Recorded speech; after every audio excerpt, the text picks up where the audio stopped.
Despite po ng malapit ang umulan kasi umaambon na sa labas. Despite po sama-sama po tayo magpupuri sa Diyos. Alam natin na ang oras na ito ay para sa Diyos lamang.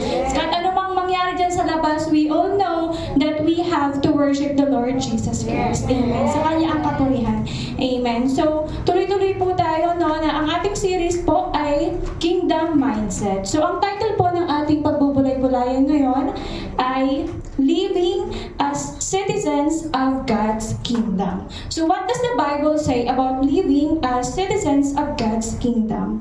So, sabi po dito na this means na prioritizing God's will above all else. So, ibig sabihin po na ang Diyos ang prioridad natin sa ating buhay, higit na ano paman. Amen. So, inaalay natin ang ating buhay sa purpose ng Lord at sa Kanyang mga values. Amen. Rather than temporary things na meron dito sa mundong ito. Dahil alam naman po natin na ang mundong ito ay temporary lang. Ang maglalast ay ang God's Kingdom. Amen. So, una po dito ay living as ambassadors of Christ. Do we all believe that we are ambassadors of Christ? Amen. Medyo kayo nakababa. Amen. So yes, we all believe that we are ambassadors of Christ. Ano ba ang ibig sabihin ng ambassadors of Christ? So mababasa po natin sa 2 Corinthians 5:20. Sabi po dito, kaya nga, kami mga sugo ni Kristo, ang Diyos mismo ang nakikiusap sa inyo sa pamamagitan namin. Kami nakikiusap sa inyo alang-alang kay Kristo, makipagkasundo kayo sa Diyos. Amen. So sabi po dito, as ambassadors of Christ, believers are representative of God's kingdom. So ano po ulit tayo?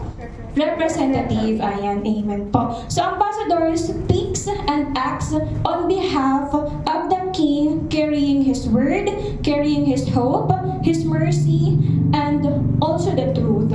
So makikita sa ating kilos, sa ating gawa, ang pag-ibig ng Diyos. Ayan. So bilang tayo mga ambassadors ng Christ, tayo ay tinitignan ng ating mga nakapaligid sa atin kung talaga bang nire-represent natin ang Lord. Kasi sa ating mga kilos at gawa, merong natatouch na iba, meron tayong nadadala. Bakit? Kasi we are representing the Lord. We are ambassadors of Christ na nakikita sa buhay natin na may changes, na may ginagawa ang Lord sa buhay natin. Kaya naman, sa buhay pa lang natin, kaya naman we are living testimony po, We are representing the Lord.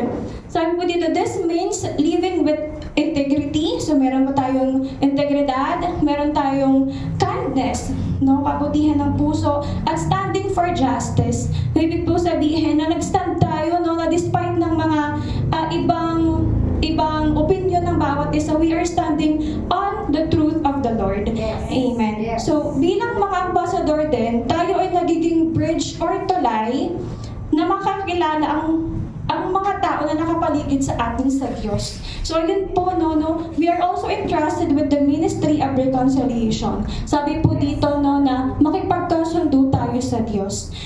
Nina-urge tayo na makipag-reconcile, sa Lord through faith in Christ.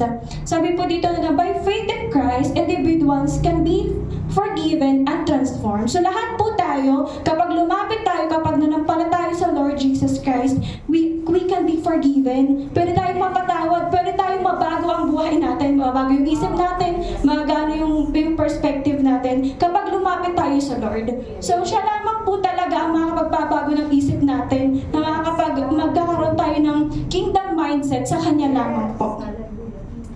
Sabi din po dito, ministry of reconciliation is an expression of God's love and mercy. Ayun pala, yung pagkipagkasundo natin sa Lord is showing God's love at saka yung mercy ng Lord, calling people into a restored relationship with their Creator. So tayo, alam po natin, na pag-aralan po natin na hindi na-restore, ma-restore ang ating relationship sa Lord kapag tayo ay na-reconcile mismo sa Kanya, kapag humingi tayo ng tawad sa Kanya, kapag ginilala na siya ang ating Panginoon.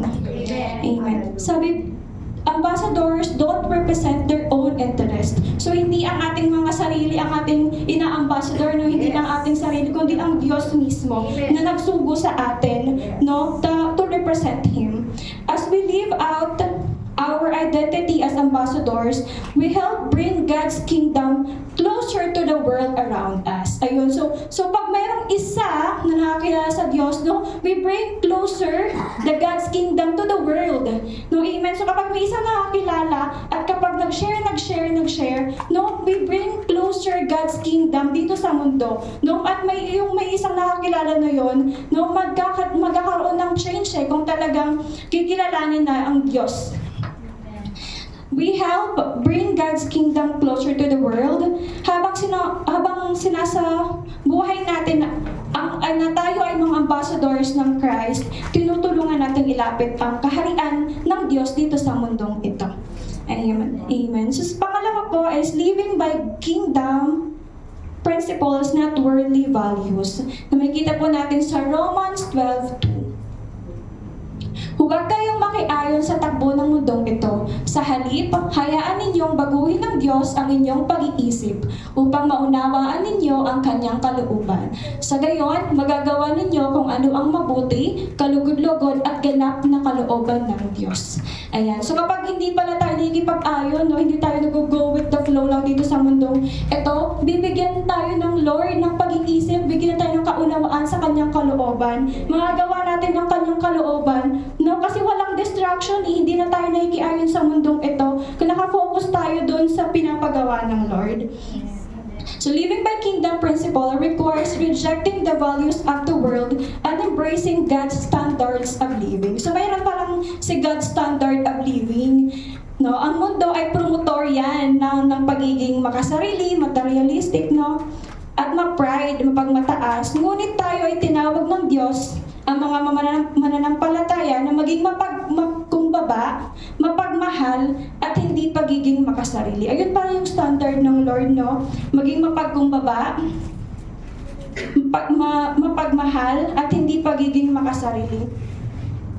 Ini-encourage tayo ng verse na ito na hindi tayo makiayon sa takbo ng salibutan, hindi tayo go with the flow lang, but we have the principle of God's kingdom.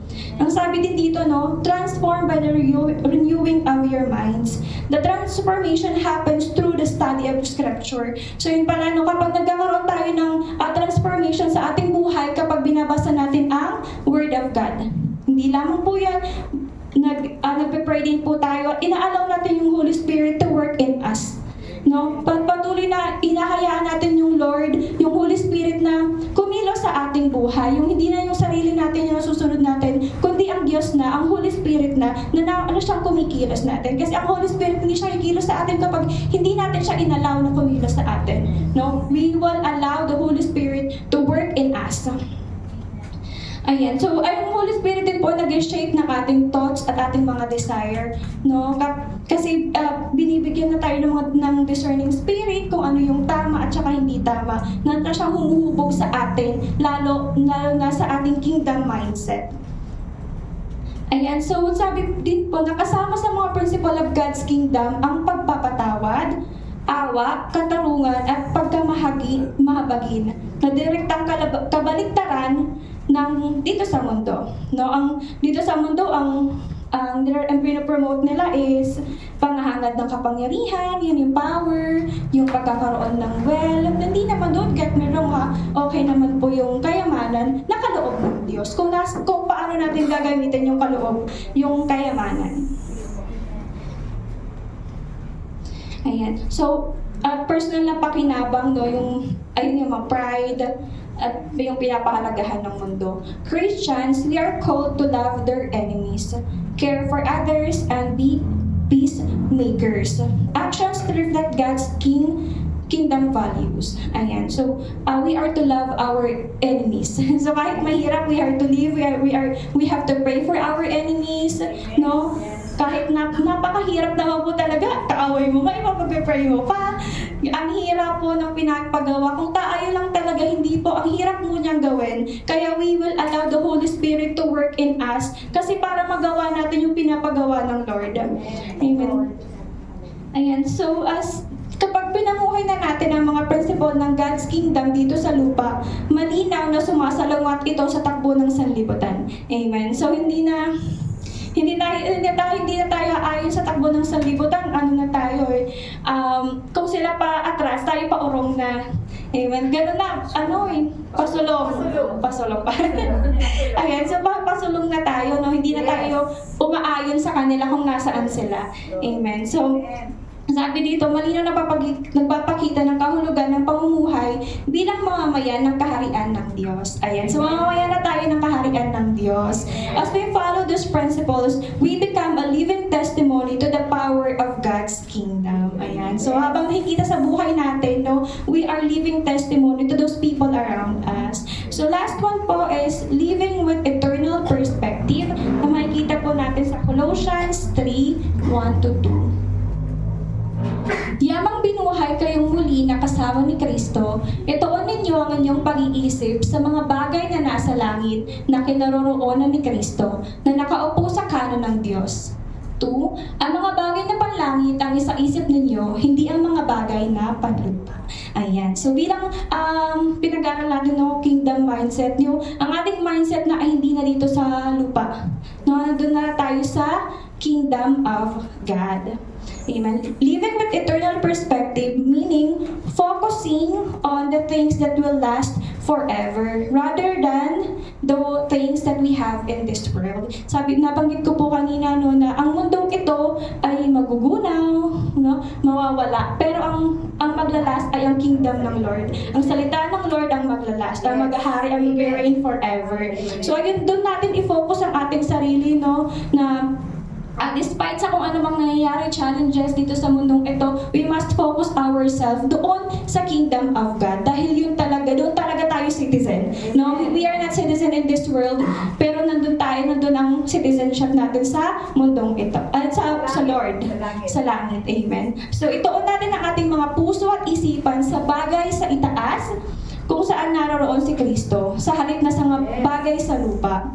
Ang pagkakaroon ng mindset na ito ay tumutulong sa atin na makita ang mga struggles, hirap natin dito sa mundong ito ay pansamantala lamang. Amen. We are not citizen here on earth. We are not defined by the world, but we are defined by God's kingdom. Ayan. Kung may internal perspective na tayo, it changes the way we think. Iba na yung isip natin, iba yung perspective natin, how we handle the challenges, iba na. Makikita natin yung difference, no, nung hindi pa tayo nakikilala kung paano natin i-handle yung mga challenges na meron tayo sa buhay, yung relasyon, at yung mga priorities. Amen. So, yung mga priorities nag-iiba kapag nakakilala ka na at saka nakatuon na yung isip mo doon sa kingdom na pangako ng Lord.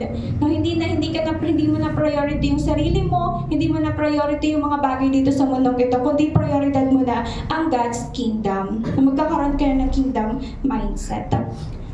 Knowing that our ultimate goal is to honor God and live for eternity. Kapag itunuon natin ang ating isipan sa mga makalangit na bagay, inaakay tayo nito na gumawa ng desisyon na nagpapakita ng halaga ng kaharian.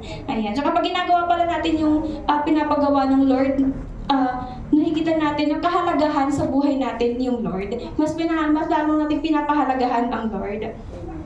Mag-impact ng kayamanan sa langit sa halip na sa lupa. Dahil alam natin na ang ginagawa natin para sa Diyos ay mananatili magpakailanman.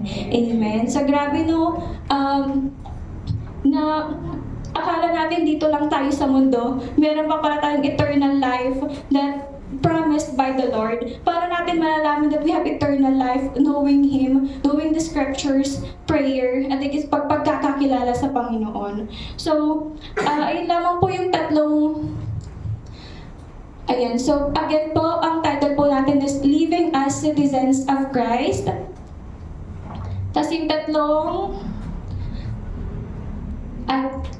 citizens of God's kingdom. So living as ambassadors of Christ, we are living to represent God. Living by kingdom principles, not worldly values. So hindi na natin pinapamuhay ang mga makabundong bagay.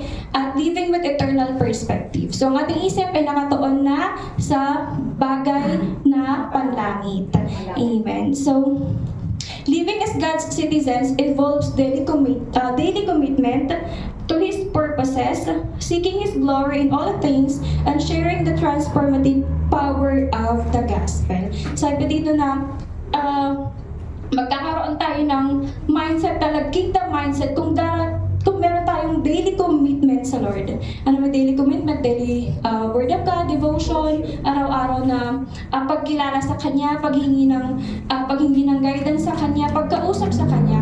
Kasi alam natin na ang Diyos ay buhay. Siya ay tumutugon sa atin. So, ano man ang hilingin natin, kung ito ayon sa Kanyang kalooban, ito ay mangyayari. No? At alam ng Diyos kung para saan ang hinihingi natin. Kung alam ng Diyos na hindi makakabuti ang hinihingi natin, hindi niya ibibigay. Ay ganun tayo kamahal ng Diyos. Hindi tayo bigay ng bigay lang. No? Bilang tulad po dito sa mundo, yung mga magulang, kapag alam naman natin ikakapahamak ng anak natin, ibibigay ba natin? No? What more si Lord? Si Lord na alam niya kung ano yung mangyayari in the future. Alam niya yung mga pangako niya. Alam niya kung anong mangyayari sa'yo kapag pinilit mo yung gusto mo. No? Hindi niya ibibigay yung mga hinihiling mo na hindi kalooban sa Kanya. Ayan. So patuloy po tayong mag-devotion, patuloy po tayo sa panalangin, patuloy po natin kilalanin ang Diyos, sabay-sabay po natin na pag-aralan ang salita ng Diyos, no? At yun lamang po ang maikling mensahe. To God be all the glory.